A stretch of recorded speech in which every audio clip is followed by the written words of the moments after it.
Once again, we've been looking through the archives here at the almighty TIG TV, and we came across a series from April 1984. Chris Maycroft was given his own talk show. However, the series was never broadcast, therefore it has not undergone a final edit. Right, so you want me to say a few words about what I've been doing just before I introduce the guest, the first guest? Yes, that's right, but could you say, this week I have been doing whatever it was? But shouldn't I say, today I have been doing, because we're recording this show over 6 consecutive nights? Well, these shows are going to be broadcast weekly, so just say this week. Well, can't I say, recently I have been doing? Chris, just say this week. Okay? Ready to go? Everybody stand by.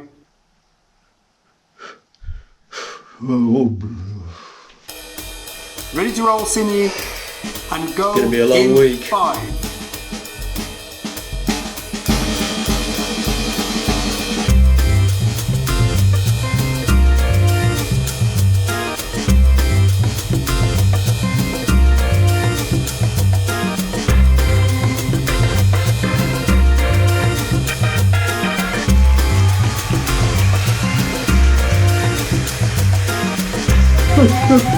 Hi there everyone, and welcome to the first of a new series with me, Chris Maycroft.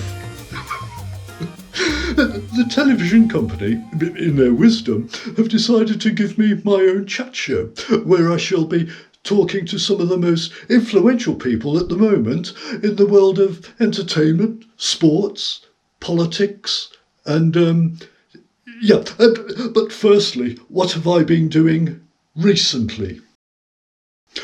Some of the lads from Radio 1 had a get-together at Mike's. And it was great meeting up with them again. Tony was there, as was Gary and Kenny. I mean, he's zany. Great guys, all of them. I mean, Jimmy was there as well. He'd brought along a couple of children with him. Nice touch. Anyway, now I've got to tell you this. The guys, they played this joke on me, right? They all pretended not to know me. They kept on asking, who are you then? I mean, even Mike joined in the fun by asking, what I was doing there, and then asking me to leave. Anyway, I had to go early. I'd forgotten to put out the empty bottles for the milkman. Now, let's meet my first guest. He's an up-and-coming fashion designer, and his name is Zane Lepage. Right, and hello, Zane. Hello, Chris. My name is actually pronounced Zane. Zane Lepage. Oh, right. Is that your real name? It's the name I use for my professional work. Oh, right. So, what is your real name? I prefer to be called by my professional name. Oh, right, okay. Now that's what you're wearing. Did you design it yourself? Yes, I did. I took my inspiration from the Romans and the Greeks. They looked elegant, relaxed, and yet comfortable. And is this the sort of stuff you usually design? Well, I look back at history for my ideas.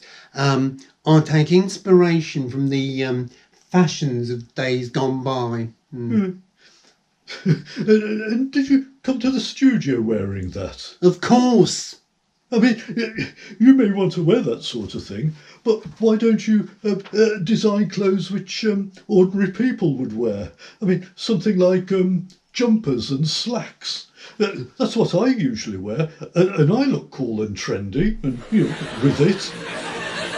Oh my God. You actually think what you're wearing is cool and trendy? Well, frankly, Chris, I wouldn't be seen dead in those clothes. Not dead.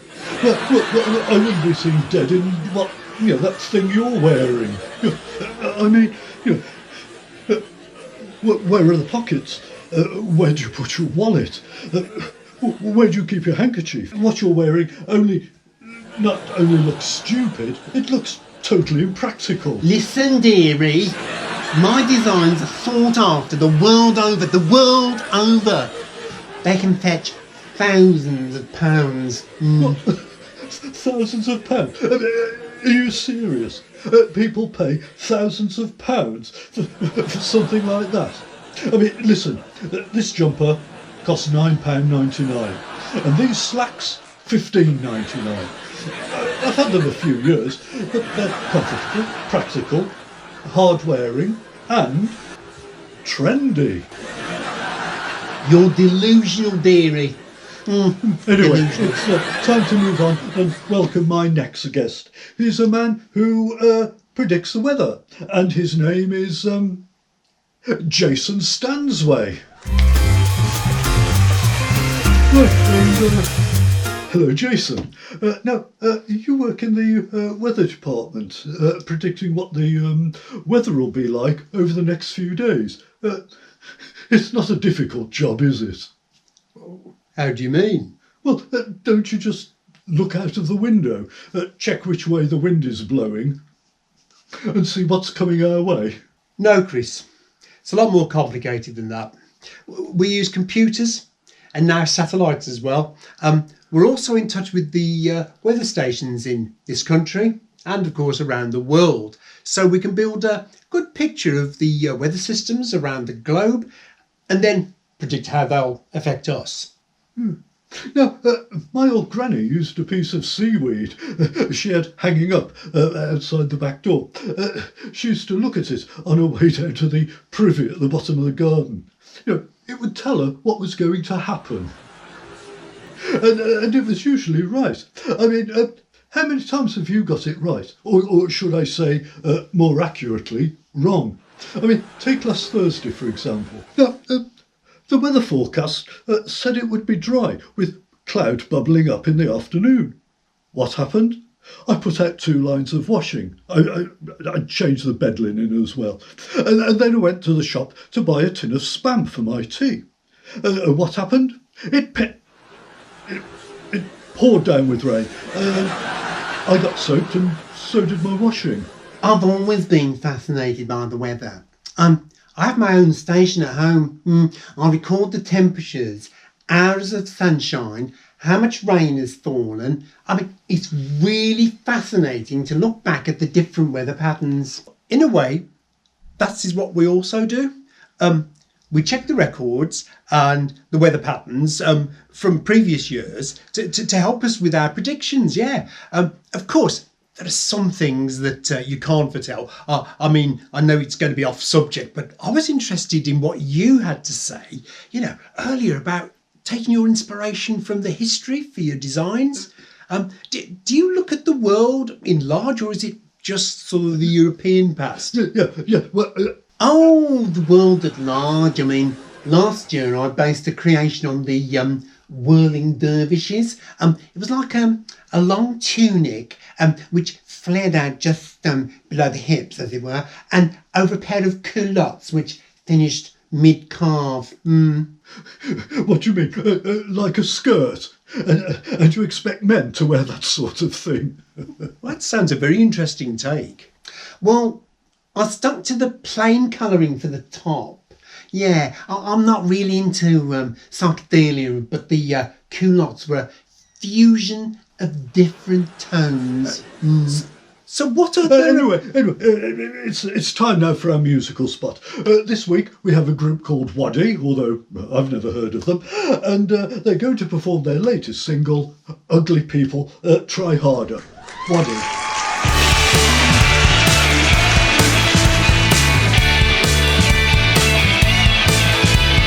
Ugly people have to try much harder. Ugly people have to try so hard.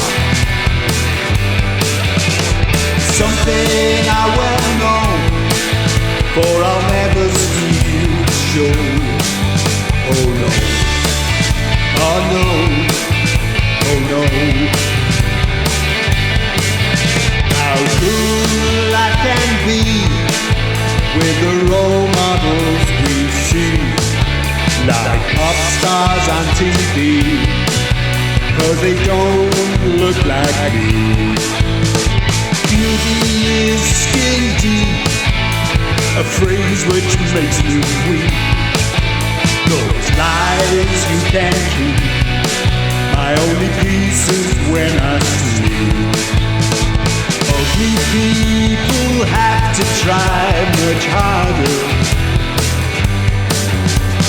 Ugly people have to try so hard. Right, that was Wadi there. Now, my final guest today, this week, is an actor. So please welcome Adam Kendrick. Hello, Adam. Now, I've been trying to find out which television programmes you've appeared in, but there don't seem to be any. I am a theatre actor, although I've had a handful of minor film roles. Well, I've done a bit of acting myself. For the last few years, I've appeared in Panto at the theatre in my hometown. Not last year, though. I think they forgot to invite me to take part in their version of Robin Hood, which was a shame, really. Yep, I think I would have made a great Sheriff of Nottingham. Only problem with Robin Hood, I keep getting the names of his merry men mixed up with the 7 dwarfs from Snow White. Yes, well, I'm more of a classical actor. I must admit that although I'm willing to take roles in modern productions, I much prefer historical plays. The works of Shakespeare, for example. You have heard of him, I presume? Of course I've heard of him. I find his work inspirational, timeless, even alive. Yes, but isn't it just a load of people on stage, with funny costumes saying thee and thou and what canst? No. His plays cover a broad spectrum of the human condition. He conveys the extraordinary variety of words contained in the English language. But isn't the acting too flamboyant? The gestures enhance what is being said. I was tutored by Rada. Rada? Who's he? Or she? Anyway, take that well-known speech from Macbeth. To be or not to be. Do you know it? Yes, and I think you'll find that it comes from Hamlet. Are you sure? Yes, I have performed this piece on a number of occasions. Well, let's hear it then. I mean, how would you do it? Very well. To be or not to be? That is the question. Whether it is nobler in the mind to suffer the slings and arrows of outrageous fortune, or to take arms against a sea of troubles and, by opposing, end them? To die, to sleep. No. You see, the way you're doing it, it's way too over the top, too flamboyant. Look, let me show you how I do it. To be or not to be? What's that supposed to mean anyway? To be or not to be? that is a question.